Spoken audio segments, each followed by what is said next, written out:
Hello, friends. How are you?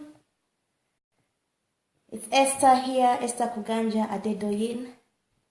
We usually come up every Saturday with my husband to share with our friends different concepts, different life principles. And I'm back today, and I'll be here with a friend called June Bugeni.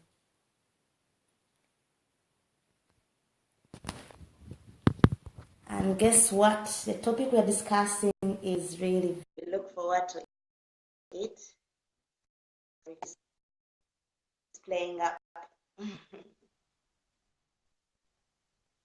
our internet is a bit slow. I hope it will be good. There she is. Hi, can you hear me? Yes, you're loud and clear. Oh, You're welcome. okay. That was just greeting our friends and just welcoming them. Please welcome. Okay. Good morning. Welcome everyone on this platform. And I'm glad because it's a topic that is really live experience, and we are sharing our experiences as a single person and also a married person who was once upon a time single. So it is going to help us really to make the rightful decisions, and I trust that we will also learn from you. Yes. Thank you, June. So we still have some time, 1 minute, I think, just to wait for our friends. Please, as you join us, kindly share this broadcast, especially to all those that you know will benefit. Brother Francis, Kagoro, you're welcome. Sister Deborah, thank you for joining us. You are welcome. June, is my volume okay? Yes, I can hear you very well. Nice to see you, Joseph from Tanzania. Okay. I can't see Joseph, so whoever you see, you mention them. Rajesh, thank you for joining us. You're welcome. Good morning, good evening, good afternoon, wherever you are. So we usually come up here at 7 a.m. UK time, 9 a.m.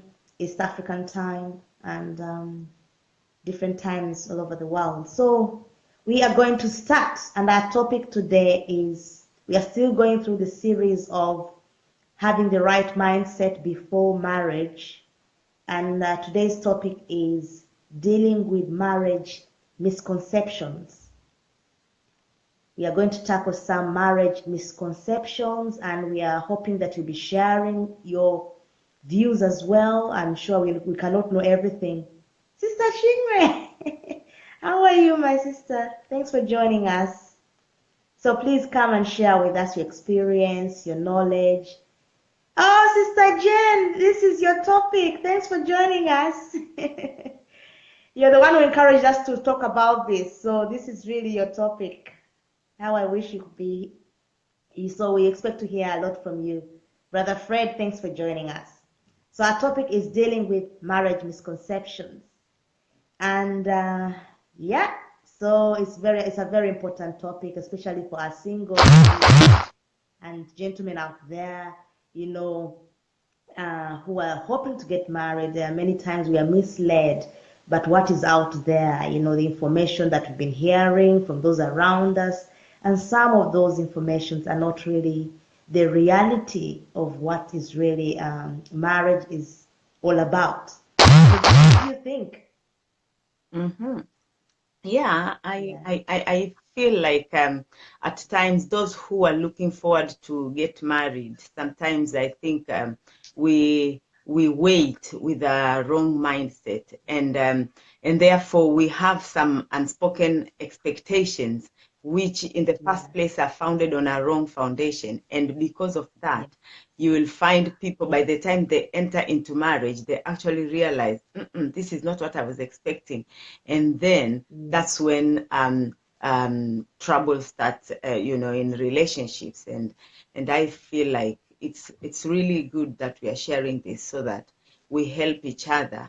Those who are already in it, if they can correct, those who are aspiring, if they can start changing and renewing their mindset. Okay. So Sister Chinwe is saying it's a nice topic for Africans. That's very true. And we know that 98% of our audience is African. So we are really targeting Africans actually. Okay, so June will go first and I'll follow. We'll be discussing different misconceptions and how to correct them. Okay. Okay. The first misconception which many of us have is that we have this thinking that marriage is actually for everyone. And and because of that, it puts people under a lot of pressure, because you think like, if I don't marry, then there is something that I have not actually achieved in life. But I know, an example of a lady called Lily Knowles. She's a musical artist. She lives in America, and actually she's 74 now. And there is this thing which she wrote, and she says, please do not put off being happy while waiting for that mate. Happiness is a gift from God himself, both singles and marriage. And married. And what Lily was actually saying is that initially she used to think, I have to marry. All my sisters are married, and you know what? But later, she got into a relationship, and then she realized, this is not really actually for me. And she was already engaged. She already had prepared for her wedding day. But when she looked inside herself, she actually realized, I'm actually just going there because everyone thinks that everyone must marry.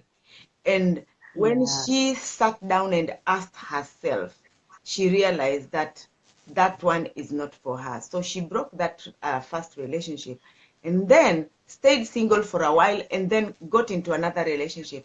And the same thing happened. So, she just said, God, give me the gift of singleness. And from there, she has never kind of desired to marry again. And that's why she's even urging the singles and says, do not put off your happiness, because happiness is a gift for both singles and married. So when you are a single person, especially when you're a senior single, continue being happy. If marriage is your gift, then let it find you while you are happy. If it is not, continue to be happy. And that is what she's saying. And every time they make interviews, like, when she's called into these big celebrity interviews, they don't cease to bring that question, oh, do you think that you're missing something because you're not married? She says, I am very, very happy with who I am. And she feels that, she is related to many, many people because of her gift of music. She is free to go anywhere, to do anything. So it just depends on what is your calling, but it is something that you have to really discuss with the inside of you, and have that certain assurance that, am I entering marriage because everyone else is marrying, or am I entering marriage because it is my calling to marry?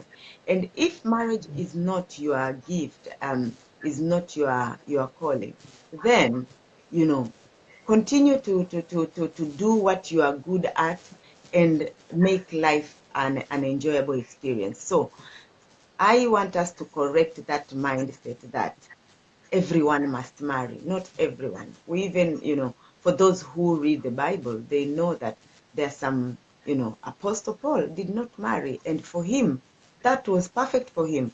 But there are others who did marry, and we are not saying that people should not marry, but we are saying enter into it with the rightful mindset that this is my gift, And if you are not yet married, enjoy your singleness until the time comes.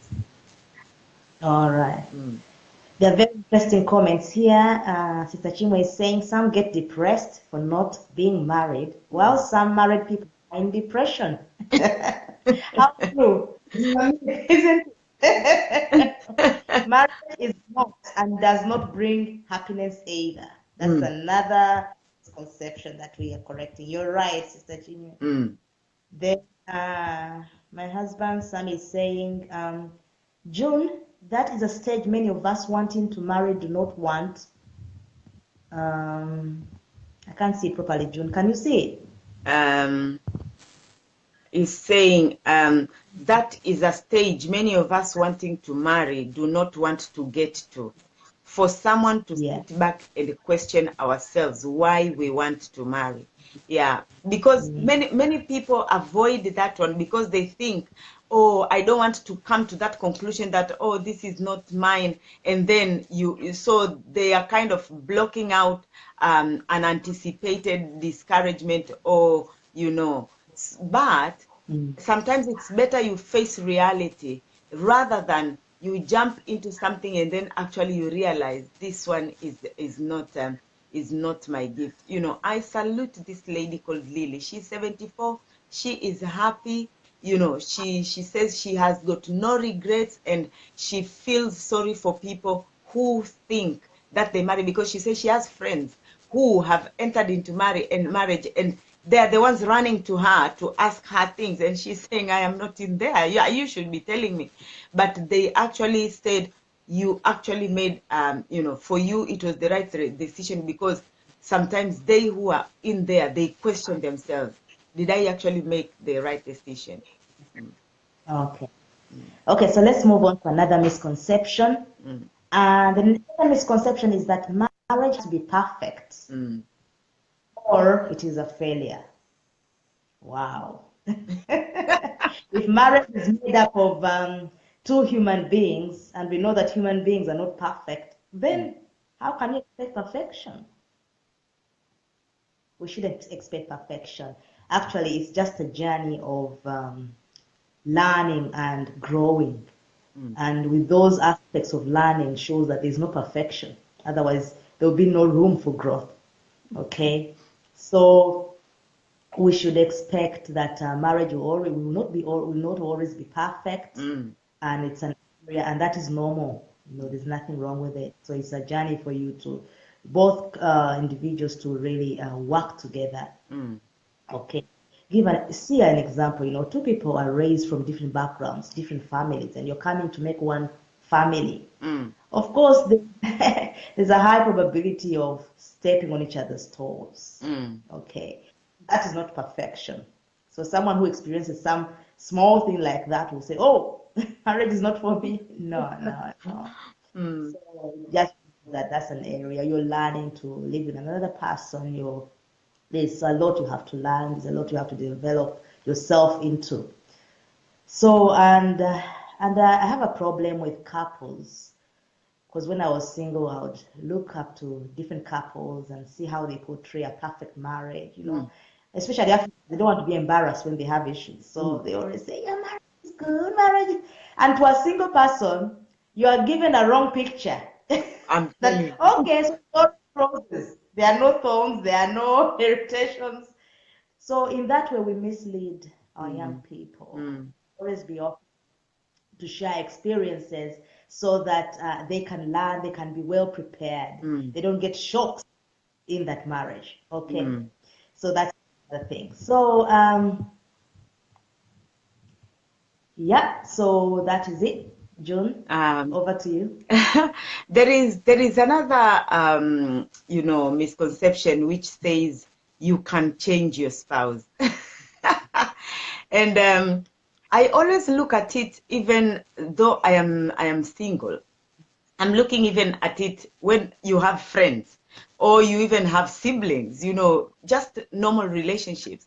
You know, we normally try, you know, when people who we think they are our friends, we want them to agree with each and everything that we say. We want them to think exactly like the way we think. And when that does not happen, we start getting disappointed. And we think, is this really true, my friend? Why is and while you are thinking that, probably the person is also thinking, why are you thinking in this kind of different way? So everyone is striving to change the other person, but that is not the right conception or, you know, perception to have in a relationship, because I feel like, when even to maintain friendship with two people who have got two different values, two different you know, personalities, it takes humility to maintain that relationship. It takes submission to each other. So if I know that I talk a lot and what and what, and one of my friends is a quiet person, then I need to adjust how I relate to that person, instead of expecting that person all of a sudden to start becoming bubbling like me. It is something that will not happen. And I was I was reading through, and there is this person called Bonnie Estes. She says, when you try to change others, you give your power away.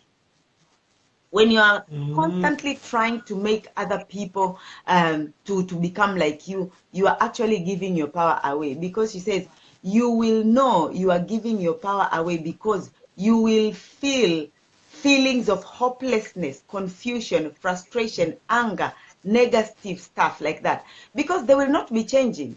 And before you realize, you become so angry, and every time that person comes, you are so kind of depressed, because you are anticipating that very behavior which you do not want. So she was saying, you know, she says the best thing is to relate on how you respond to that behavior. So you change your mindset. She was giving an example of her and her husband.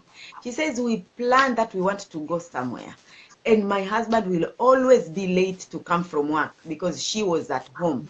So they say, we will meet at so and so's place, or this place at 6. She says my husband will come maybe 7. And then she said it really made me bad. And you know, by the time my husband comes home, I am already angry. Even the mood of where we are going is no longer there positive. We just show up because we have committed. Then she realized, I am actually making this thing to rule me, because it's like you keep on knowing he will be late. So she decided that, what I will do, if we have agreed with my husband we are going to meet somewhere at 7, then I will not wait for him at home, but I will go ahead of him, and I will just text him, hey, honey, I have already gone, so whenever you're ready, you just meet us there. She said slowly, she said 2 3 times, her husband now started to making it an effort to make up to the appointments where they have agreed. And she was saying that is just one area. And she said, until I changed my mindset on how that I cannot change this person, it is me to change how I respond to his lateness. So instead of me putting off our guest, let me be going there early, and at least I can say, oh, maybe he's caught on traffic, or something might have come up, you know. But he said by doing so, that is what actually, you know, changed the mindset of the husband. And she said, I stopped trying to get my husband to change and focus on changing how I reacted to him instead. And that was her freedom. So when we change how we respond to the things that we do not like from in our relationships, it will now eventually also make somebody to think. But when you want somebody to become like you, that is where I think strife starts coming. So that thing of saying, you know, you can change your spouse. So who is to change who? Is it the man to change the husband? I mean the wife, or the wife to change the husband? So you will find that in that relationship, I can say that there will be a lot of strife because everyone will be wanting the other one to be like him or her. Yeah. Okay, so Juma is asking a question, June. He's saying, what can you do to get the right partner? Because some pretend while in vow courtship. I don't understand that, but some pretend while in courtship. So what can you do to get the right partner? Okay, what can you do to get the right partner? Well, for me, I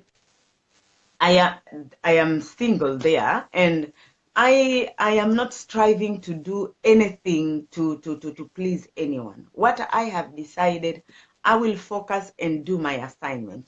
Let my uniqueness, let my ability, I don't want to be somebody who I am not. So I am going to just be doing that which I believe is what is my passion, and I will pursue it to the full. And I believe if you become true to yourself, then whoever will be who you are. But and I remember one of my friends, she is married like I think it's going to be 8 years this year, 8 or 9 years. She said she married her husband because they were friends. You know, because the man did not just go there, oh, I want to marry you. And he said they related, they were friends. And you know, when you are friends, you are just vulnerable to each other. You know, your friend will know your weaknesses. Your friend will know your passion. But many of us, when now if it's a man who puts on the gear that now I am going to look for a wife, and everyone knows that you are looking for that one, they will start to camouflage. They will start to be, you know, they will start to live that which you are, you want to hear. They will say the things you are. But if you are friends, then you will know somebody for who they are. So me, what I always say, just be yourself. Be yourself. Don't say that, oh, when I show up in this gathering of single men, then I put on the, you know, I just want to be myself. If I am talking, let me be talking. And a man start to know that this one talks too much, you know, rather than keeping quiet when you are in the presence of somebody. When you get into the house and the man realize, this is not the one I was looking. And so just be yourself. And also, Juma, you said, what can you do to get the right person? Work on yourself and become the best you can be. Train yourself to be discerning so that you know the right person for you. Not just by looking at the outside, but also you can. Someone who's discerning can easily look at someone and they see the inside of them. So when you are becoming the best you are in a better position to make a right decision. Okay, because you know where you go, you know your goals, and you know what you really want. So your mind is clear.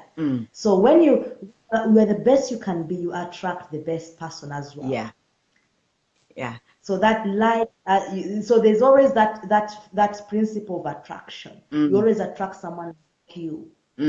So work on yourself, read books, know what it means to be a responsible husband, a responsible father, and your qualities will come out. Pursue your calling, pursue your purpose, and after doing that, people will come around you. You know, and you always notice someone who flows with you. You always notice someone who is friendly. Relationship builds, and that's how you can really actually identify someone. Yeah, sorry, I just want to, when you brought out that thing of work on yourself, Juma, and be who you are, be the best. Actually, it is when you are doing that which you are best, which, as Esther is saying, you will attract the right person, because somebody will see that this one is somebody I can relate to. But when you are not doing anything, no one knows who you are, no one knows what you are up to, no one knows what do you want. And you know, people have this say, you know, we come into a relationship to help each other, you know, to bring the best in us. If I don't know what you want to become in life, how do you expect somebody will just think, this somebody does not even know what they want to do with their life. I cannot trust them with my own. So just do what you are good at, polish yourself, become the best. You just focus on making yourself the best person, and the right person will connect to you based on the values and attributes which you do have. Okay. Okay. So another aspect is, oh really, we need to move on quickly. Another misconception is your spouse will complete you. Wow, really? My opinion is that you enter marriage with the mindset that you're already a complete person. Enter marriage with the mindset that you're complete. Because the God that created you deposited all the resources that you need to be a complete person. That's why he predestined a calling for you, an individual calling that you alone can fulfill, you know. So if we didn't have that capacity of being complete, no one will be born with a purpose, no one will be born with a calling. Okay, so if you don't see yourself as a whole person, then you always be you will always have the dependency syndrome. You depend on your husband to be happy. You depend on your wife to be complete. You know. So what will happen when the other person dies? Passes away. You know, as we always say it. Then what happens? Your life ends. Then you are not complete. Or just look at life. Even when a mother dies, you know, passes away with a pregnancy, they separate the two people because they're individual and they bury them separately. That should also open our eyes to realize that actually we come single, we live single. So you know, single people but complete. So that should teach us a lesson. Okay. So by saying that we're not complete, then we are sort of mocking God because He created us in His own image and likeness. And with all that, you know, you cannot be made in the image of God and not be complete. So let us change our mindset and see ourselves as God's image, as the likeness of God, who is complete all in Himself. And that will help us to really be the best we can be and live fulfilled lives and not depend on other people. June, any other misconception? Another one, this one is for men, eh? Okay. Men say, as long as I'm providing financially, then everyone is happy. I have fulfilled my duties. Wow. If money is all that is required, then probably people don't even need to live together, because there are some people who can just be sitting in their houses and they will be getting money. But I think I was reading an article and it was about absent fathers. You know, there are some of them who are absent physically; they don't live in the home with their children. But there are others; they live under the same roof with their wives and children. They get all the monies they can have, but their children do not even have a relationship with that man. So you realize you can have the best job, you can have the 6-figure, you know, salary, 7-figure, wherever you're coming from, and still that does not make you, you know, the real person. You know, children. I've seen this especially like even in the Black community here in the UK.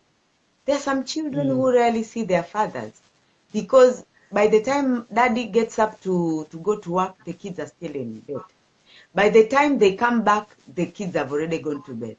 Yes, you will get all the money, but you will not have a relationship with your children. So for me, I think if you know that you have been called to be a father in a home, you know, you are a husband to your wife, you're a father to your children, put that as a priority. Be there. Yes, money, because even when you work all those 14 and a half hours, you leave 5, you come back 10, you still will still say that money is not enough. So why do you have to Money will never be enough. money will never be enough. But people, I remember my former pastor said, you only have your children, if you are lucky, up till on their 17. 17 years is a very short period when you look at it. Because by the time they get to university, probably that's the end, because They will be at the university, they will come home 1 month, 2 months, and before you realize they've gotten a job in another city, you do not have them again. So spend, quality time with them, not only bringing money, because that is also what will make them succeed when they go, into their homes. When they start living out of your home, they will imitate that which they saw. And for some, because of not having fathers around, they don't know how to behave as adult men or adult women. Because like girls, if they do not have their fathers around, they do not know what it means to be loved. So they will just throw themselves to anyone. Young men who their fathers were not there, they really don't know what it is. And you start seeing them starting to develop traits like, anger and, bullying and all those kind of things. It is a reaction of how they missed their fathers. So men, please, money, yes, it will help us pay our bills and do the good things we want.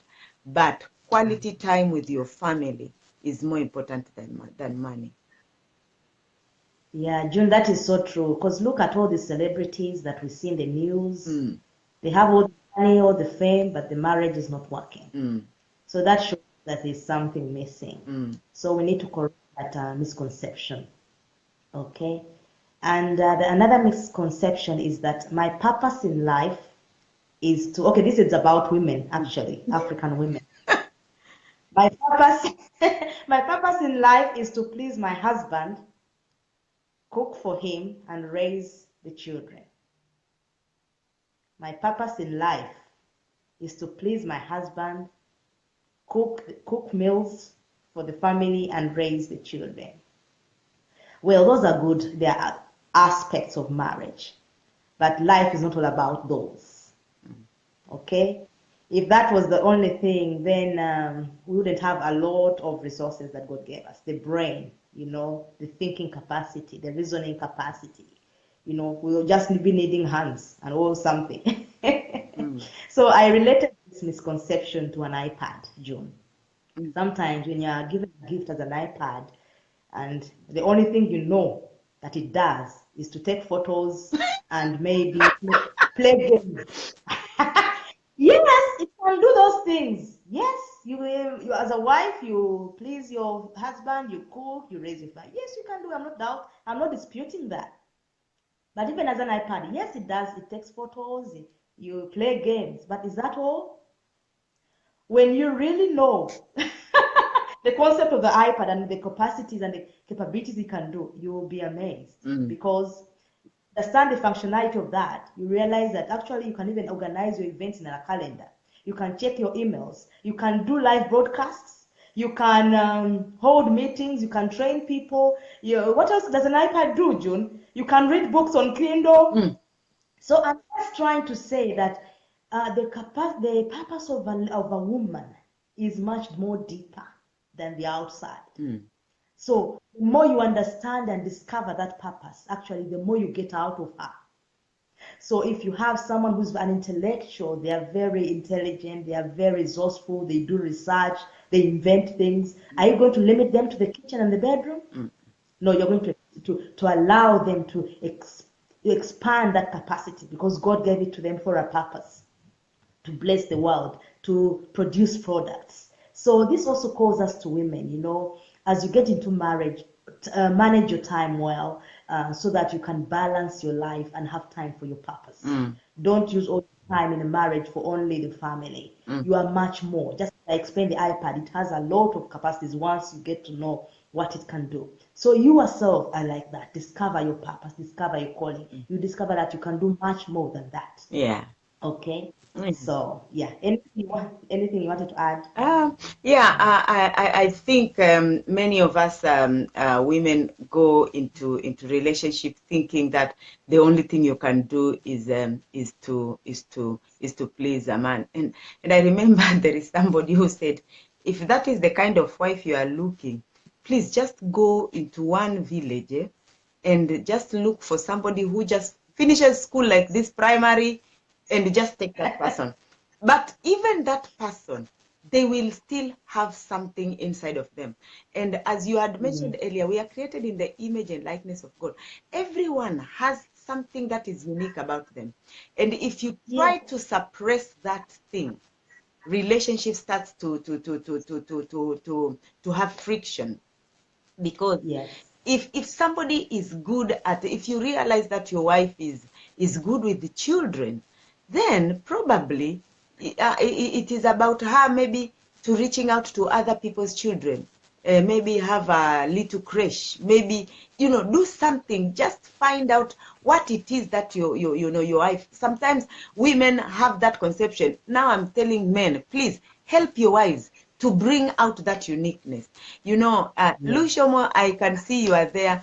The other day we went somewhere, and he said, oh, this guitar is my wife's. And I was really, really impressed, you know, for him to say that, you know, the guitar is the wife.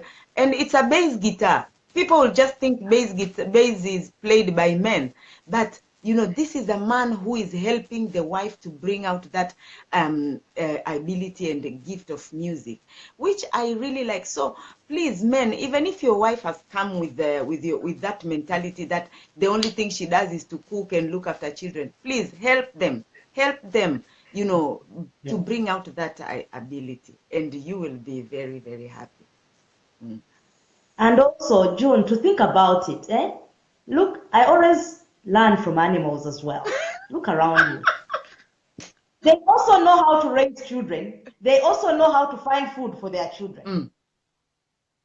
And they stop there. So that means that as a human being, once you also stop there, that means you reduced yourself to the level of animals. Wow. But above that, you know, Doc DSA has been teaching us we are Homo sapiens, we are thinking people. We should rise up to where we belong and not be at the level of animals. Yeah. Because we have so much in us. Yeah. Anyway, let's move in, John. Let's move in. What is the next one? Another misconception. Another misconception is that without kids, the marriage is not complete. So you find people, and that one has really, really broken marriages. Not just in history. I have seen, you know, men, you know, women feeling devastated. Nothing else moves because they do not have children. But you know what? I am so encouraged because I've also seen couples who have been married for over 25, you know, almost 30 years, and they don't have children. And they are doing great things. You know, one of my professors, oh, I salute that man. He is raising leaders all over the world. America, Africa, you know, in UK, wherever he gets an opportunity, he does that. We are all children. Yeah. We are all his children. You know, he has decided, you know what, while these children are on their way coming, should God bless them with them, he said, I'm not going to sit here and become miserable. I will do that which God has called me to do. I will do that which I believe is my passion, is to raise leaders, especially leaders in the African continent. And he is doing that, you know, in a very big way, that, you know, a nation like Rwanda, which just 24 years ago, the whole world was crying and thinking that this world has come to, you know, this nation has come to an end. He has been part and of the process of restoring, you know, healing, and, you know, to make that nation to become one of the nations that has been recognized now internationally. And this is a person you say that, oh, because me and my wife, we don't have children, we should just sit here and feel sorry for ourselves. They have decided, you know what, God, we will do that which you have called us to do. And if children will come, they will come. I have another friend who has been married almost 9 years now. She does not have children. What she has decided, I will invest in other people's children. She teaches children. She coaches children. You know, they've decided, her and her husband, to sell themselves and do that which they feel they are best at. And if you think that, okay, we cannot live without, go and adapt then. Are there no children, orphans? There's some people, a lady in my church, she's a white lady. She does not have children. Where did she decide to go and live? Mozambique. Mozambique to go, because Mozambique was the poorest country in the world by then when she was deciding. She has gone there to look after the poorest of the poorest children. You know, she runs an orphanage, and she's not even married. So you can tell me that even her, she has decided, I will do that which God wants me to do. And she tells us, I am not even thinking of stopping this anytime soon. So you are not going to sit there and say, because we do not have children, let us feel sorry for ourselves. Marriage is complete with or without children, because you two yourselves are two complete individuals, and you have a passion. Pursue it. If children will come, praise the Lord. If they don't come, continue doing what you are doing. I've seen a couple who they had their children after 32 years of marriage. 32 years of marriage. If they would have just sat down and cry, they could have died of depression. The husband could have left the woman and go and marry somebody else. The woman could have told the husband, leave me, just go and look for somebody else and have your own children. But they said, we will continue to do what we know we are good at. And these children, they even had triplets. Wow. Triplets after 32 years of marriage. So, and also, June, children are a gift of God. We are not their owners, we're just stewards. So if you have that understanding, you leave that area to God and just pursue your purpose. Because actually, the fruits of your life will not be children, will be how many lives out there you've impacted, how many lives you've touched. So that's very important for us Africans to correct that mindset as well. Okay, another mindset, your spouse. I wish Sammy could help me write these mindsets that you're mentioning. Can you see them, June? Because I can't see most of my comments. No, I can't see some of the comments. I don't know why they are not going up. Okay. Yeah. So we write them up so that we can. So the first misconception we saw was, June, we went first. What was it? Let's first remind our readers, viewers. The first misconception we had was that marriage is for everyone. So that's a misconception. Another one was marriage has to be perfect or it is a failure. Yeah. Another one was that you can change your spouse. Then the next one was your spouse will complete you. Yeah. And then this one was specifically for men. It says, as long as I'm providing financially, then everyone is happy. I have fulfilled my duties. And this one was for women, that my purpose in life is to please my husband, cook, and raise children. Okay. And then the other one was, without kids, the marriage is not complete. Okay, so the next one is your spouse is responsible for making you happy or meeting all your needs. Well, as singles, we have that, we used to have that concept that, oh, your spouse will make you happy, you'll meet all your needs. Well, this kind of mindset is actually a sign of a lack of emotional maturity. Because what it really happens is that you become so dependent on someone else for your own happiness. When we were children, June, those days, it's where our mothers and fathers who used to meet all our needs, who used to make us happy, and you always go to them to feel happy, to do what? But as adults, when you grow up, then you become responsible for your own life, responsible for your own happiness, not any other person. Yeah. Okay. So it's better we go into marriage with the right mindset. I'm responsible for my life, for my own happiness. Yes, spouses meet each other's needs, some of the needs. But as a person who has developed yourself before marriage, you always have a buffer, a source of resources within you that you always fall back on. Because human beings can fail you. Sometimes you can go to a spouse, you expect something, it hasn't happened. So will you be miserable? You have to develop yourself to be strong, have a strong inner person. You know your source. Actually, the source of your happiness is God. If you don't settle that within you, every relationship you'll be going in, you'll be disappointed. Yeah. Why? Because you have the wrong mindset. Your source of happiness is your creator. Okay. Yeah. And also, Yeah, so I brought a question that now, if your source of your spouse is responsible for your happiness, what happens when there are no more there? Will you be very sad? Will you be give up on life and not move on? This is when we find a lot of people find it so hard to move on when they lose their spouses. Mm. We have to enter marriage with the right mindset to avoid these traps in life. Mm. Okay? Yeah.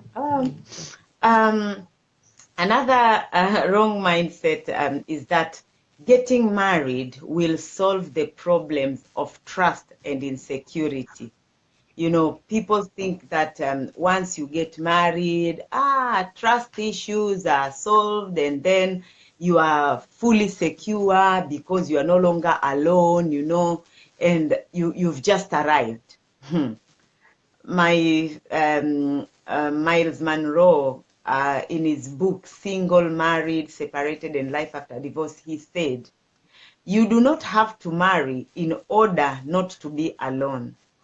All you need not to be alone is to have some other humans to be your companions and close friends." So some people think, Yes. oh, I am so insecure when I am not married. But you know what? There are people who are fully secured, and they are just by themselves because they have surrounded themselves with people who have valued them. You don't have to be married to be trusted. You don't have to be married to be secure. There are some people who are married, and I have seen how insecure they are. They are constantly afraid because they do not know what move their spouse is going to make, because they really actually don't even know that person very well, because they thought Mm. they knew the person. I Mm. remember one lady was sharing with us, and she said she had married, she had already had 3 children. And one day, the husband lowered his glasses and looked her like this and said, "I think you really don't know me." And she said, that was a shocking statement for me. A man who I've married and I've already had 3 children with him telling me that I think I don't know him. And he said the man was right, because I went to work one day. By the time I came, the only thing I found was the 4 walls of the house. There was nothing left in the house. All her children were gone. And she realized this man actually meant what he said, that I really did not know him. So you can imagine, so when those frictions were starting to happen, that this person is so insecure, you think like, now what is going to happen? What move is this man going, or this woman going to do next, and what? So I just want us to have, especially as singles, just be confident in yourself. Trust that you are who you are, and let people see for who you are. The problem of Mm. trust comes when we try to become what we are not, and then you Mm. can't maintain that in a long lasting relationship. You will get tired, Mm. and once you start portraying what you did not show the other person that you were that, then they start not trusting you anymore, because they think, what else are you hiding? What else are you Mm. hiding? And that's where insecurity starts to come in. The Mm. other party will think, is there something I'm not doing right? Is there something I have done wrong? And I don't think that we should enter into relationships with that mindset. Enter a relationship knowing that you are somebody who can be trusted. Enter into a relationship where you know that I am secure. I am secure Mm. while I am single. So I will be secure when I get in there, and let the person understand me for that. Mm. Okay. So thank you, John. Then another misconception is that me and my spouse are a unit and no longer individuals. Me and my spouse are a unit and no longer individuals. Well, what I came up with under this point is just to help our people understand that as a couple, you are not expected to have similar interests, similar goals. Because before we even came together, even before we were born, God had preordained our individual callings. So that can never make us a unit. I'll explain what I mean and where I know that where people get this concept from. Okay. Give an example. If someone is a born engineer, they enjoy engineering, that's their field, that's their passion, that's the field where they are called to be. And then you as his wife want him to go with you to the botanical gardens, maybe to the zoo, maybe to work, to raise sheep, things like that. That person will be miserable. They may do that to please you, but they'll be miserable. Why? Because there's something disconnected. You know, they have a passion for something else. So that shows you as well that actually we have different passions, we have different interests.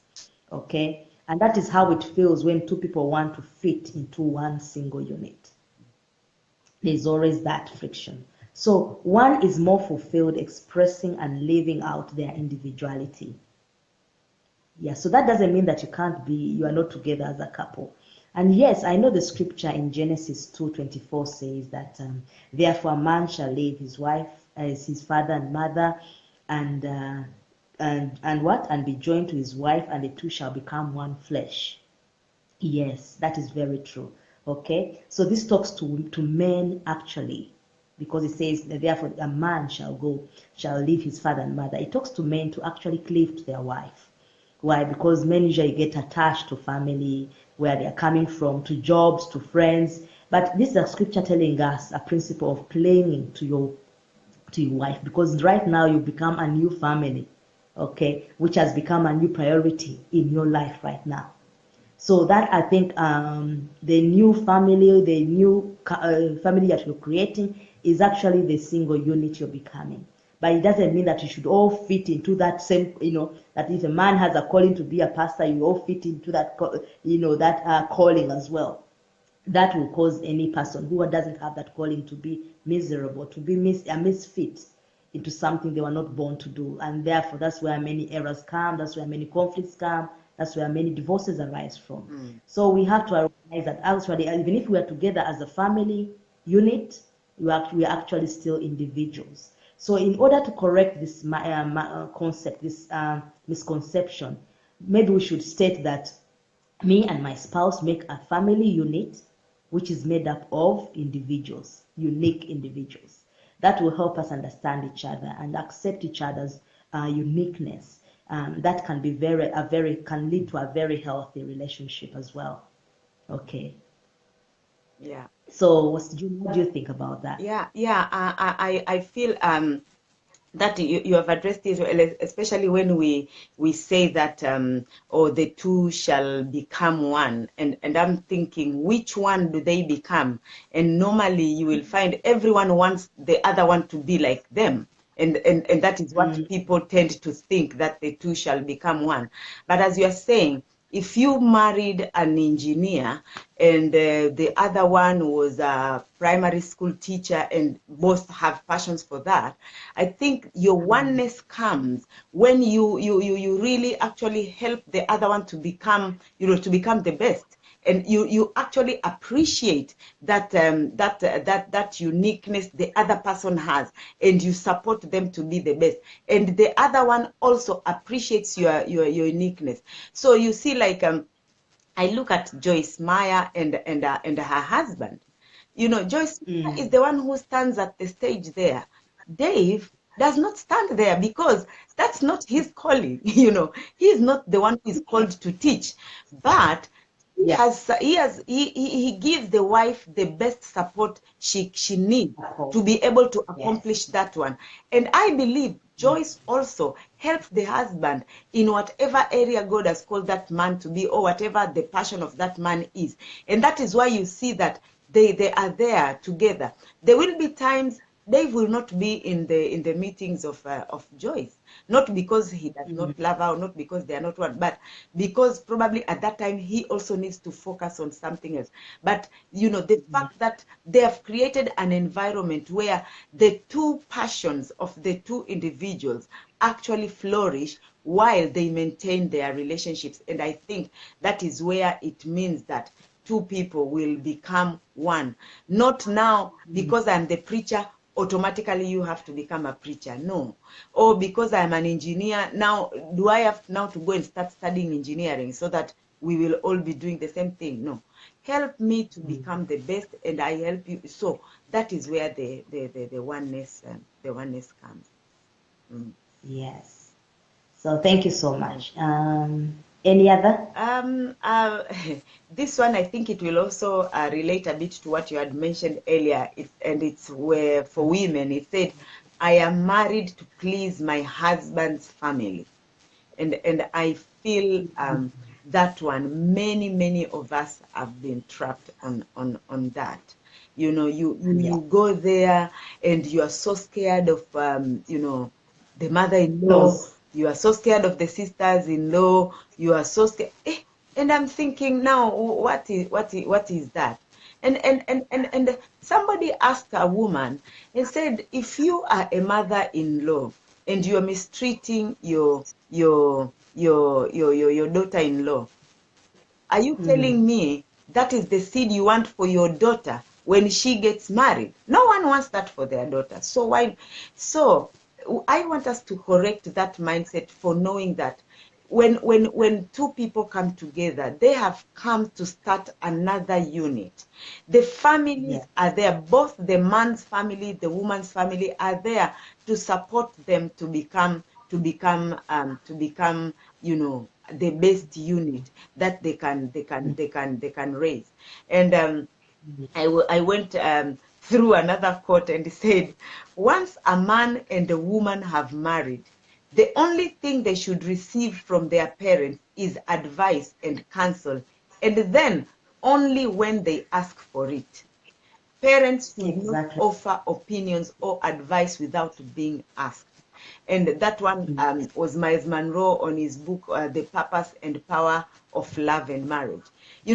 Parents. Oh, June, first wait, I have that book here. I was about to mention it. Wow. So you see, and he was saying, please, parents, offer advice only when asked. And Yes. because you have your own opinion on how you run your household. And Your own especially marriage. like us who are now the like this generation now, the way marriages were run 1950 when our parents were getting married is not how things are done now. So let your children come to ask you, provide advice when they come to ask you, because they will know maybe there is something which we have learned from our parents. But don't come, you just see one little misunderstanding, you have already come with advice. So now a man's husband will bring the advice. The woman's family will bring their advice. Which one should we follow?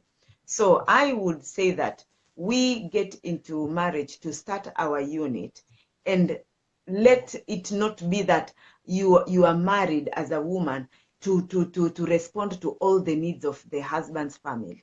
I don't think that is the right, and that is where some people, actually some women, when they have seen what their mothers have gone through, they've realized it's not really worth it. I can't go through that, because that's the only mindset they have and think that is how marriage should be. And I think it helps to put people off. Yeah, so I was just about to say that I think this responsibility should go to the husbands to put boundaries in marriage, because sometimes they sit back and they watch the drama around, the conflict around, and they're not perturbed because they haven't left father and mother. They're still there. They haven't clinged to their wife yet. Yeah. So I see weakness in the family, especially coming from the men. You have to start come to a marriage. You have to establish boundaries. You tell your family, you know what, this is how we run our new family. My wife is not married to the whole clan. Things like yeah, So that even when the wife sees that, she knows that yes, I have a husband who defends me, who understands things. So give the wife confidence in her own home. You don't want a situation whereby a mother-in-law comes in a home and actually she's the owner of the home, right? So no, Yeah. we are in the 2000s. Yeah. We've moved on. Yeah. So what our grandparents suffered, why should we suffer? Why should we make our children suffer those things? You know, the world has evolved, the world has developed, life is becoming better. We should not stick to things that don't take us anywhere. You know, we should drop some of those cultural beliefs that don't help us and adopt those things that move us forward and make us a better continent as Africa. Okay, so I'm aware that time has gone up, but we shall still mention. And also on the area of individuality, you know, we say the misconception that you and your spouse are one unit and no longer individuals. We corrected that to say that you and your spouse make a family unit, which is made of different individuals. Some people go into marriage with the concept of, oh, I have to dress the way my husband wants me to dress. Yeah. Oh, we can't eat this because my husband doesn't want it. Oh, we can't go there. My fiance doesn't want. So everything is about the other person, what they want, what they don't want. Lost yourself. Last week we talked about don't lose yourself in marriage. So there's always that temptation. So singles, watch out. Live your own life. Be yourself. And also in that family, it should be that freedom to allow the other person to be themselves. And that's how the best they can be. You know, that's how you can get the best out of them. So another conception, which will be my last, is that marriage should not be work. Wow. In other words, that you just get married and things just fall in place. Things work themselves out and automatically you become a successful married couple. Really?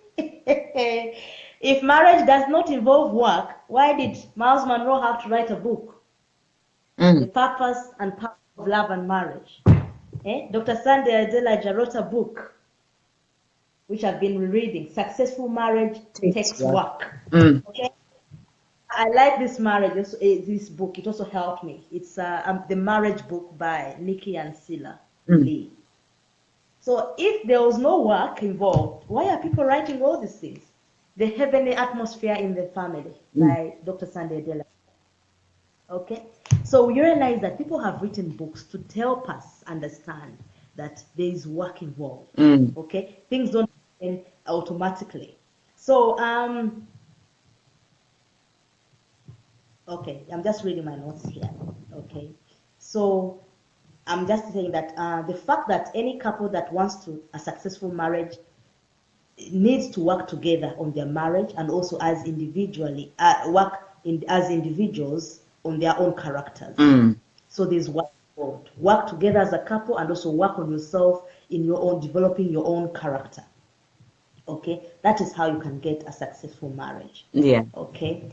And also in this book that I've just shown you, Successful Marriage Takes Work by Dr. Sandra Delagia, he gave an analogy, and that is when someone is cooking soup, you know, there's a Russian soup he mentioned, but I've forgotten the name. You know, everyone can make that soup depending on your skill, your knowledge, what books you've read, the ingredients you've added, you went to buy, and all that. So you can test the same soup made by different people and realize that actually out of all those people, there's a particular soup that, you know, it was excellent. It was better. It came out as best out of all those different soups. Why? Because that person took time to research, gather the ingredients, you know, see the nutrition things, and they took time to add all those ingredients in. The same thing with marriage. You know, if you want marriage to be successful, it depends on how much work you're putting in, how much ingredients you're putting in, how much books you're putting in. So as single people, we encourage you to be reading books. You know, books are out there, knowledge is out there. We're in an information age. There's no more excuse for ignorance anymore. Okay. So marriage needs work. Yeah. Marriage doesn't come automatically. So I put here that you need to read books, you need to attend seminars to empower yourself with knowledge, and you add ingredients to the soup, which is marriage in this case. Okay, and the ingredients include commitment. You have to learn to commit. Mm. If you're not person to commit, oh, Chinwe is saying with the Russian soup is called borscht. Yeah, That's bosh. it. Cabbage, beetroot, and all that. So the ingredients are commitment, self-sacrifice, mutual forgiveness. Actually, the reason for divorce is is lack of mutual forgiveness, actually, Mm.